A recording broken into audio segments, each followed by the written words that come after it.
Most of you probably know that the Congo has been immersed in violence really since the 1990s, since 1996. Some people call it Africa's War. 8 or 9 different African governments have been involved, all kinds of militias, pretty dysfunctional government in the Congo. What a lot of the reason all those governments and militias are there and running around fighting with each other is over resources. So it's in some ways become, and it has had a hugely horrific effect on the population of the Congo. Between 5.5 and 6 million people have died in the last 20 years as a result of the conflicts, some directly, some indirectly. But it really is in some ways an emblem of what happens in a globalized world where you have a demand for resources and a governance gap. And it puts companies in the middle of very complicated situations trying to dig out the things they need to produce their products. That's what this is about. I want to ask you, how did you first learn about all of this, and what did you do? Believe it or not, I was, it's one of those stories you probably don't really believe at times, but I was sitting at my desk, and one day I got a letter from the guys at Enough. Enough is a NGO group that was working on this problem, and it was laying out the problem and then asking for our help. And at the time I was the COO of Intel, and you get a lot of letters like that. But this one was different because it laid out the problem first. And it didn't blame me, even though our industry is a large part of this. It just described the problem, and then it was looking for help.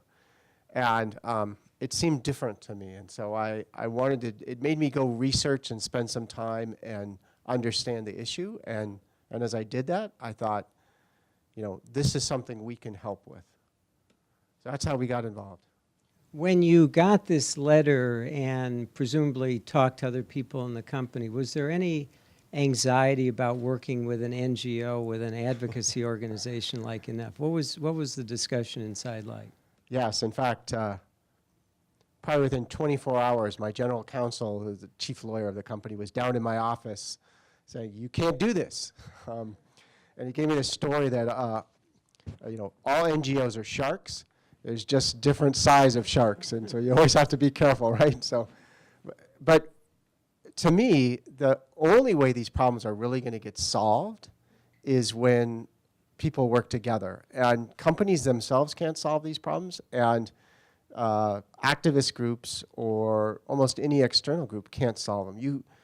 These problems are complex. To go in and understand your supply chain, trace a mineral all the way back through smelters and into the mines is a very complex problem, and you can't solve that. Any one person or group can't solve that.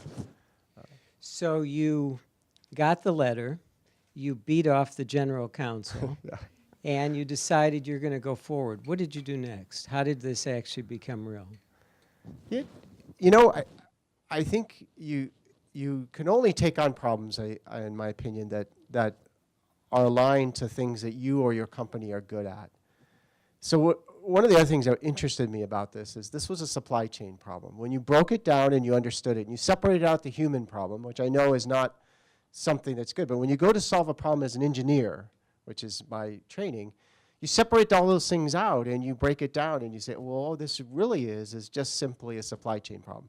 I need to understand how something gets from point A to point B, and I need to put certain controls in place. And if I break that down into that kind of a problem, we're very good at that. So then I grabbed the team together and I said, guys, I think we can do this. And a lot of people kind of started to say, well, but there's so many of them and there's so many places. And so we said, okay, well, let's break it down one further step. Let's just take one of our products. So we took, what are we known for? We're known for microprocessors. So we said, let's just take those. Let's see if we can just make those conflict-free. And then we went into every week meetings like any other engineering project, started making the list of where all of the materials came from, and just got to work. And that's really how it began. We took it out of the limelight, we took it off the other discussions and just made it an engineering project. And that we're all very good at. We are just a group of engineers that come to work every day, and so we're good at that stuff. So you treated this as an operations issue. It was sort of central to the way your operations were working in Right. gathering these materials. We have the ability to control materials so well. We work on a level of control and purity that people in this room probably would never understand. If you took a look at this room and you looked at this room and said that there were more than 100 particles of dust in it, that would be too many for us, right? So if I can do that, I should be able to do this. And that's kind of, when you start thinking about it in those terms, it got to be, well, okay, it'll take some time, but yeah, this is something we should be able to do. We do so much more in controlling the cleanliness and purity of the things we do. We should be able to get this. And then we just tore it apart. And you're dealing with a couple of different minerals, right? Tin and tungsten, gold, et cetera. Did you break it down each different mineral and have a different strategy, or is it one for all? Yeah, so there are 4, tin, tantalum, tungsten, and gold. So, you know, Carolyn, and by the way, Carolyn is truly an Intel engineer, and that's not an actor or anything, and that really is her story, because I went and sat at her desk one day and said, "You're going to do this." And she just looked at me and said, "Why? Why did you pick me?" But she's also right. The first answer we came back with is, well, let's just leave the area. That was actually a fairly simple answer, is just say, we'll get out. We'll just go get all our material from somewhere else. And you can actually go find those 4 minerals if you focus on like Australia, Indonesia, and Mongolia, and someplace like that. You can get out of those supply chains completely. But then the team, you know, just like any other team, once you get people energized and kind of focused on something, they become very passionate about it. And they're the ones who stopped me, because that was my first answer. I said, come on, this would be easy, guys. We just get out of this, and we're done. We're out of there. We can say we're conflict-free, and we could be done in 6 months. And they actually stopped me and said, wait. You said you wanted to solve a problem here. That doesn't solve the problem. And in fact, you may be creating a worse problem. And so it was the team who came back and said, you can't do it that way. You've got to we've got to see if we can create a supply chain that doesn't take money out of the pockets of the people who are doing good in that country, but does take it out of the people who aren't. And we want to see if we can do that, to truly separate the supply chain into those who are okay and those who aren't. And that ended up being the hard part of this. We had to develop what we call a bag and tag, so mines that are good, their material is put together into these bags that the government then has known tags, and those tags are now followed all through the system. So that was like the first thing we had to do. Then the second really hard problem was it ends up that each one of those 4 minerals goes to a different part of the world then for processing. Basically, they go into what's called a smelter. And a smelter takes the minerals that's not pure and purifies it. And those smelters are not in the, you know, they're scattered in remote parts of the world, in you know, Indonesia and down in Australia and up in Mongolia. They're all over the place. And getting into those became actually the second hardest problem, because although we use a lot of these in our industry, Intel is not necessarily the biggest user. And so they all looked at us with a lot of skepticism about, why were you showing up? Why did you want to do audits? And when we said we wanted to audit their operations, these are, a small smelter in the middle of Mongolia doesn't want a big company coming in and auditing them. So that became a little bit of the second hard part of this equation. So you made a decision not to cut and run. You're going to stay in a tough place like the DRC. And you set up a team. You didn't know anything about the Congo, presumably, or didn't know very much. How did you build the expertise, for example, to know what was clean and what wasn't? How did you set up the process of auditing? Give us a little flavor of what actually took place. You bet. That actually is where groups like Enough come into play, because we don't. And it would have taken us quite a while to, and this is where I think it's so important for the NGOs and the activist groups to really engage, because they were able to walk us in. They had the relationships with the government. They knew where the right mines were and where the wrong mines were. They knew the operation there. So they were able to very quickly get us in there, get us integrated, make us, give us the connections. And so again, they couldn't have solved this problem, but we couldn't. It would have taken us 2 years longer for us to go in and make those relationships and understand the Congo. So Enough was the entry point in there, and our basically interpreter for what was good and what wasn't, and how to go into there and make sure that we were getting it from the right mines. And the people within your team internally, were they, how did you build the team? Were there people that were human rights experts, or was it people you brought in from other parts of the company? No, I actually took the best people who understand supply chain. These are people who are used to tracing and understanding, and understanding, routes of entry, how things are shipped and managed, how to track materials. These are the people who worked on the very best high purity materials that we have. We applied the same science and same methodology to this. We assumed it was just like eliminating defects from one of our chemicals.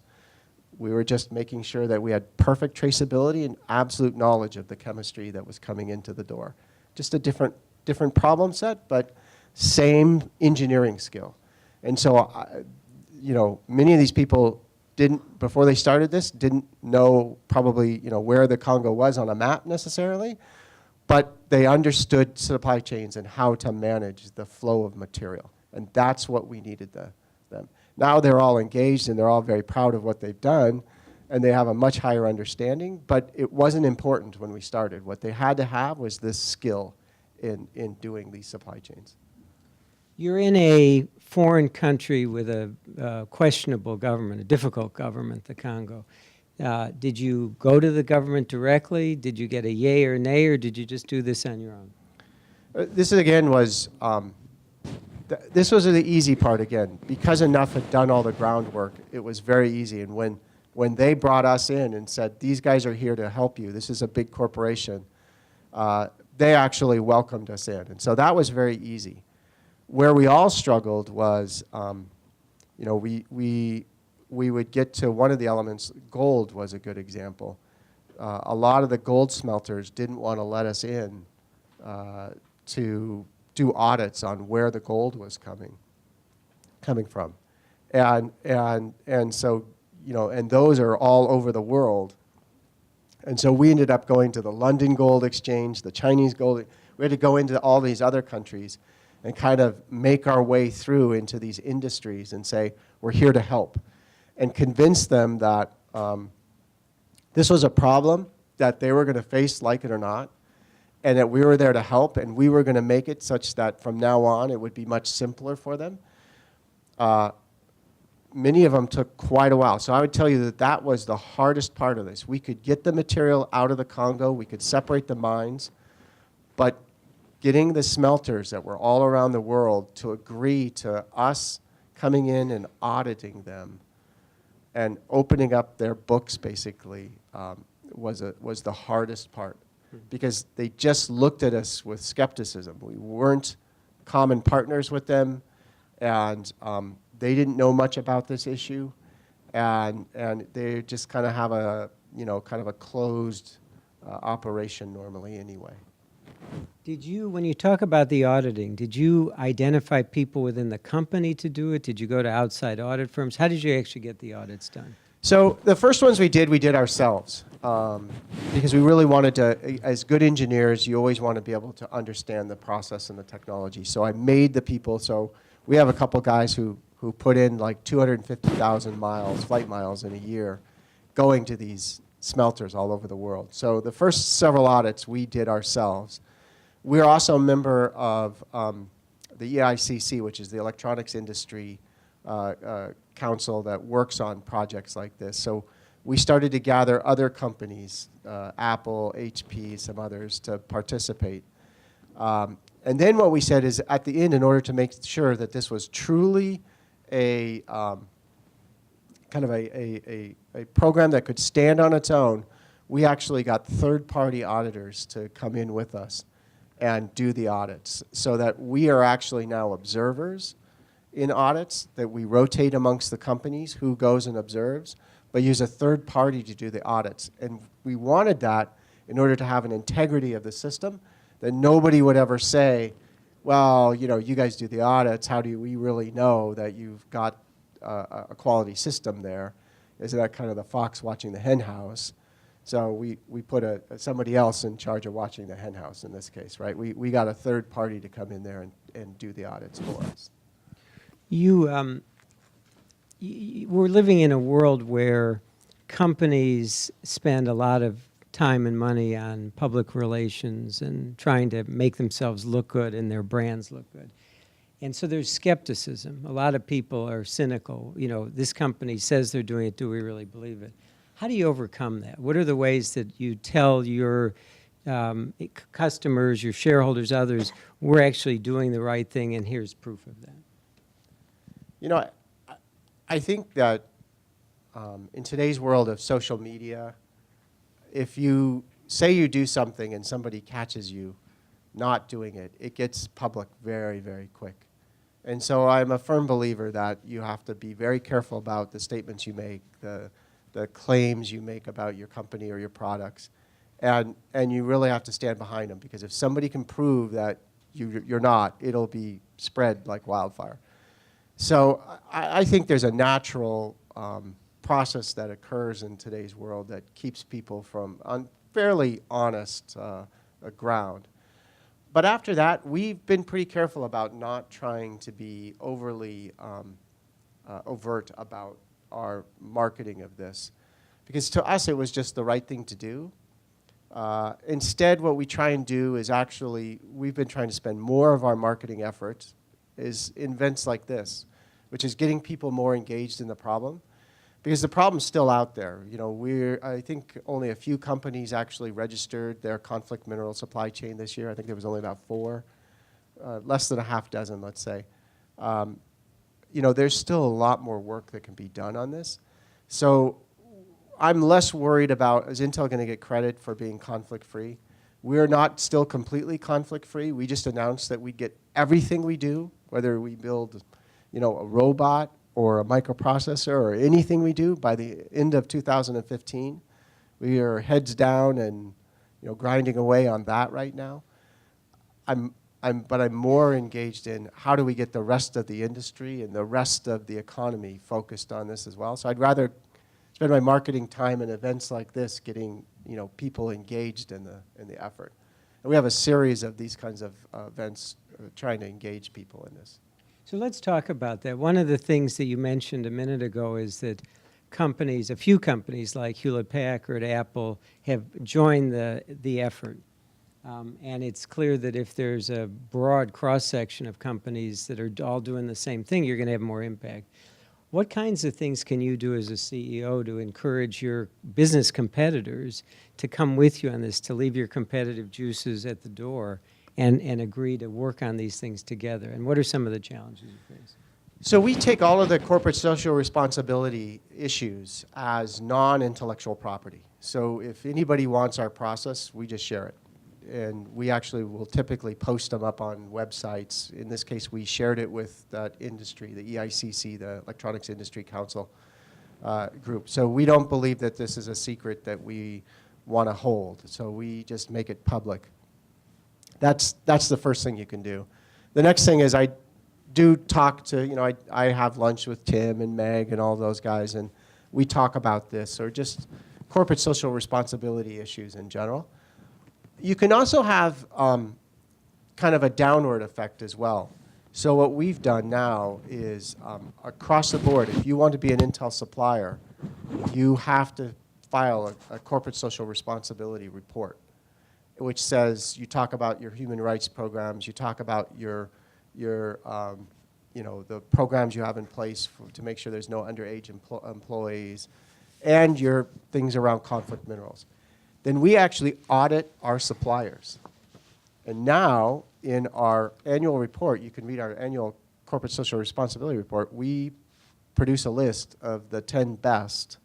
We did that for a while, and now we've gone and said we're also going to start listing some of our worst. And we've actually eliminated people from our supply chain now over corporate social responsibility issues, which is a little painful to the organization at times. You know, when you tell them that's their favorite supplier, and you go, yeah, but you know, they put chains on the doors to keep their workers in the building, you know, and we're not going to use them anymore. But we've always given people a chance to fix it. We do the audits. We tell them, here's what we found. You got 6 months to fix this. If we come back, then we give them like 3 months more, and we put a person there to watch over it. And then if they still don't do it, they're kicked out of our supply chain. And we've only had to do that to a couple people. So I think by doing that, you're kind of setting a standard of what you expect as well. Just another sentence or two, if you will, on the importance of transparency in all that you're doing.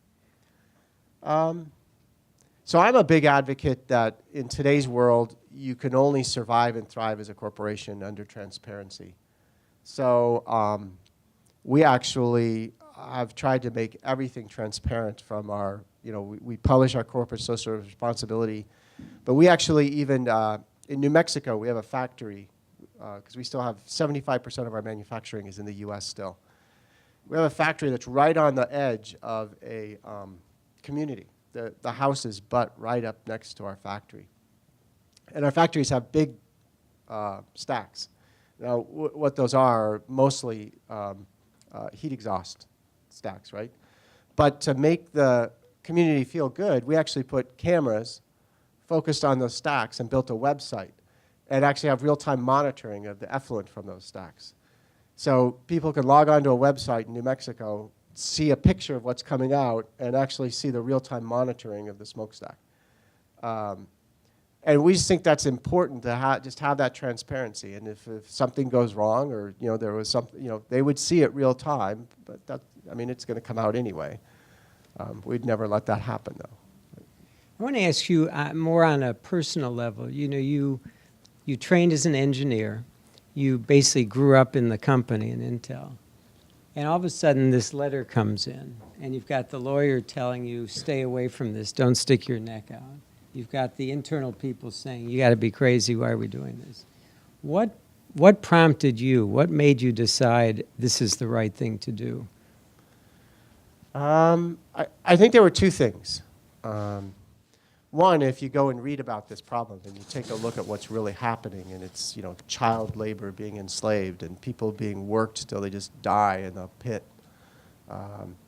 you know, the mine, the way these things are mined, it's not what we think of as a mine, at least what I always thought of, where it's a mine shaft and people, these rocks, these minerals are literally on the surface. And so you can go out with a pick and a shovel and you could become a miner of these four elements in the Congo. So it's really easy, but it's backbreaking labor. And so you read the human horror that goes on, and you go, gosh, I'd sure like to do something about this.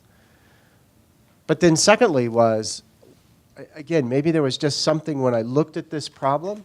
I've always been proud of Intel, and this is probably the engineer side of me coming out.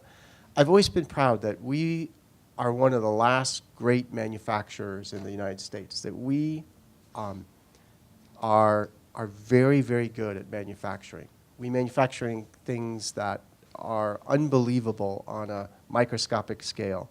You know, 5 billion transistors on something the size of your thumbnail. And it's, you know, we're continually driving that down. And I just thought, this is what we're good at. We're actually good at this stuff. If anybody on the planet can solve this problem, we should be able to do it. And so it was kind of an excitement to see whether we could go solve this problem. So I guess the engineering side came out to me and said, you know what, this would be a fun experiment to see if we could go do this. So it just became something I wanted to do, separate from the human aspect. It became an interesting engineering problem as well. I think we need to get more engineers to be CEOs of Fortune 500 companies. I'm always a big advocate of that. So down the street at Stern, there's a big finance department, and people come out and they go to work on Wall Street, and they work for investment firms, and they spend a lot of time worrying about quarterly earnings. You must have some of them that call you and say, what are you doing here? How do you justify this? We're a profit-making company. We're in a competitive environment. What are you doing? And what do you say to them? That answer is easy. We took a look at this problem and asked ourselves, did we think customers or consumers would pay more for a conflict-free material? You know, if you had a phone or a tablet, there was a $5 delta, but one was conflict-free, would you pay for it? And actually our studies came back and it said probably not. May not be the answer we all want, but it's probably the reality. So people, at least at the time, the problem wasn't widely enough known, people didn't understand it enough, and so what that meant was we had to go to this problem and solve it in such a way that we could not add cost to our product. Because we knew we'd done the work, like good engineers, and said people aren't going to pay for it. And so as we built this supply chain, we just said, okay, we can't really add cost in this process. And really the way we've done it, it adds virtually no cost. There's been no increase in the materials. So when the Wall Street guys call me and say, you know, why are you doing this? You know, where's the return as an investor?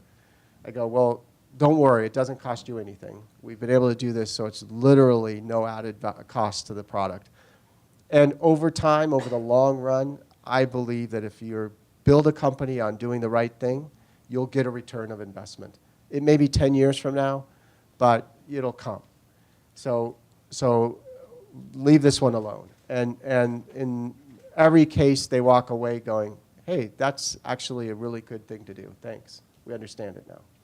Are you meeting investors that are looking 10 years out? There are some. There are, especially at a company like Intel, you get investors that have been long-time holders of Intel. They knew Andy Grove and Gordon Moore. So there are a few of those. Not many anymore. If we look 10 years out, where do you see this problem with conflict minerals? Where's this heading? What's your hope? What's your projection of what's going to happen over the next 5 to 10 years? Somebody asked me that, and I said, you know, my biggest hope is that the program actually doesn't get implemented by very many other companies, because the problem goes away. And so if I could put an ideal answer, I'd say I'm the only guy who has to go and do this, because the problems get solved. The reality is I doubt that'll be what happens. I think we've shown to companies, and a lot of companies have come and talked to us now about how to do this.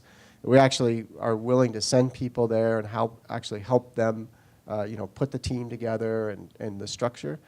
So I think 5 years from now, it'll be very common that companies have this data and can claim they're conflict-free. I do see signs in the DRC that this is having some impact. Awareness to the problem is starting to have some impact. I've heard that the rebels are at the table negotiating a little bit better now.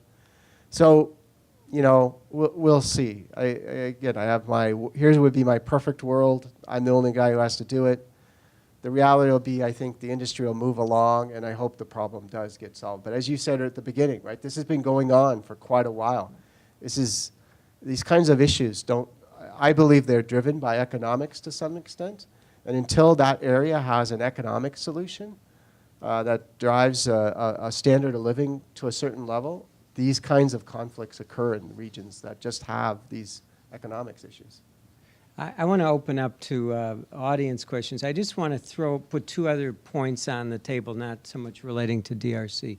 One is your supply chain more broadly. Now, I should have said at the beginning that Enough has rated all of the companies using these minerals, and Intel is #1. You're doing as good or better a job than anybody. So you've clearly mastered that realm. But 25% of your production is outside the United States. What have you done, or do you see a similar effort to look at some of the labor issues and other issues in your supply chains, in your production facilities around the world? Sure. So we have factories in Costa Rica, in Vietnam, Malaysia, and China, along with Israel and Ireland. Those aren't usually considered economically poor areas, though. But in those other areas, we build our factories and we run those factories no different than we would in the U.S. So they have the same construction techniques. We build above the local standards, same effluent requirements as far as, controls of what goes out in the air and the water. And we treat the employees with the same employee handbook as long as it follows the local laws as if they were a U.S. citizen. And we target to pay slightly above the norm for the jobs. And what we find is the efficiency out of our factories tends to be a little bit better than all of the locals, and we get about half the turnover rate of the local economy. So we found that if you invest in this, basically workplace, then you actually do get a return from the employees. And now in our Chengdu factory, because China's been a big target over the last few years of work conditions, we actually ran a seminar and invited all the companies in from around the area to show them how they can run a corporate, responsible factory and not have to have the work conditions that kind of are known out there, and still be very profitable and very competitive on the world market. Last question, then we'll throw it open. You're in the information technology space. There's a lot of attention now to data, megadata, surveillance, censorship, China, the U.S., everywhere you turn, these issues are on the front page. How do you as a company in this space deal with those issues? For us, it's been pretty simple. We made a very clear rule that just said we won't sell people's data. And we're not going to go into that business. We're not going to do it. We have products that collect data from people. If you've ever bought a Basis watch, we have that. We own that company. That's an Intel company. It's a sports watch. Think of it like a Fitbit. It's a little more powerful. We've said we'll never sell that data to somebody. So we've decided to just stay out of that realm, because every time we've gone and looked at it, it can be very profitable, but where you draw that line, it's very difficult. And I'm afraid it will be constantly moving. That was my big fear as the leader, is that no matter where I drew it today, the norm for what people were willing to accept was going to be constantly moving, and I wouldn't get it right. And so it was much easier to just say, no, that's your data. We'll always try and optimize what you get out of that data, but we're not going to go share it with anybody else. And so it's a very simple rule at our company. Stand up, if you will, and identify yourself and ask the question. Thanks. Hi, I'm Annabelle Short from Business and Human Rights Resource Center. So we're an information hub on precisely these issues. First of all, thank you so much. It's just so inspiring to hear somebody who takes these issues very seriously in a very practical way that's making a difference. And I was struck that the very small handful of other companies that are taking this seriously are also US-based, and wanted your thoughts on whether the DoddFrank reporting requirements has had an influence in helping you push your peers, what you see the role of governments on this whole issue, and that might include, European governments needing to follow a similar legislation. Also, government of DRC, I imagine you see as having an important part in this picture in terms of the poverty alleviation that you alluded to. Yeah. So we started this effort well before DoddFrank, and in fact, we kind of said, no matter what we did, we were just going to keep moving along and kind of move independent of DoddFrank, because I got a little worried at times how fast that was going to go and what the process was going to be. That said, DoddFrank, I think, will help. It will be one of those things that helps move the standard, the average, up as a result. And I know Europe's looking at some of these very, very similar types of regulations and requirements. I don't think those are ever enough, though, because if you take a look at it, you can get through that by simply saying, yeah, here's what I buy. That's not conflict-free, right? And it's not a requirement. So it's still going to have to be companies taking on the effort that says, no, I'm going to go fix this. This is why I think actually groups, the student groups, enough kind of groups, all of these organizations standing up and saying we're going to make choices will drive, I mean, that will drive companies faster than a DoddFrank rule ever will. And that's where I think, the power of the individual and social media is so important, in my opinion. It'll always outweigh a law in many, many ways. That said, the DRC was, as I said earlier, they were very welcoming. I mean, they were looking for help in this problem. They wanted, and they saw it as an insurmountable problem too, because they just saw the material leaving the country and leaving their control and their ability to understand where it was going and get some control over it.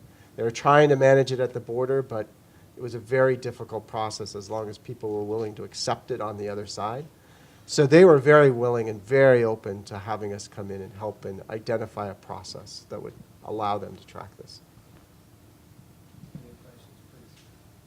Hi, my name is Zoe, and I'm actually at NYU Stern in Wagner, which is the School of Public Policy. So as a student of business and governance, I'm curious if you have been thinking about who you hire into Intel as this team has been working and had to kind of work with different partnerships with governments and with enough, and if that's at all made you think about sort of building different teams. Well, yes and no. As we said earlier, it's a company built on engineering, and so still the preponderance, the most of what we hire are going to be, the really strong engineering-backed people. That said, we are finding that regulations and the complexity of doing business around the world is getting much, much larger. The fastest growing budget I have right now is in the legal and government affairs group, if you look at it as a percentage growth. So our dealings with governments and the legalities of doing business in all these parts of the world is an increasing load on our business. So we are hiring more people, especially just like what you're describing. That is one of the faster growing areas of our company. And just general spending as we try and deal with the regulations. If I can just put in a 30-second plug for NYU Stern, we're now creating, developing, working with the first generation of business students who are learning about human rights at the Center for Business and Human Rights. That's part of our mission. So it's music to our ears that people like you in companies have a bigger budget to work on governance and legal. Yeah, please. Hi, I'm Safaria, actually Professor in Business Society Department at NYU Stern with Professor Posner. I was wondering if you could help to define conflict-free from an audit perspective. How far is that pushing the envelope? What are some of the parameters? Does it include things like minimum wage? Can you comment a little bit on that? Yeah, right now, it's defined by the DRC government. So the DRC gives us a list of mines that are conflict-free versus any other mine. The requirements first is that there's a general, people are working there free of will. They're hitting the minimum. They're hitting the minimum wage. There's all of these requirements that they have. The work conditions are normalized, right, and all of that. Probably not still where we'd like them to be, but there is a standard for which those mines are regulated to under the DRC to be considered a conflict-free. But the biggest one is it's a free work, free will to work situation. That's the biggest one. But they do meet all the other requirements of minimum wage and all. We'll take 2 more questions, please. And then you in the back half. Hi, I'm Zachary Galley with NYU Stern Executive Education. Question for you. So you're doing audits of companies within the supply chain. Has there ever been a consideration of doing similar audits for the people that purchase Intel processors or Intel products on the other side? What would I audit? So you come and buy a processor from me, what would I audit you for? Let's say it was a large-scale contract with a company, and that company was committing human rights violations or had a poor history of human rights policies. Is that something that would ever be considered? You say ever, so I'm always careful.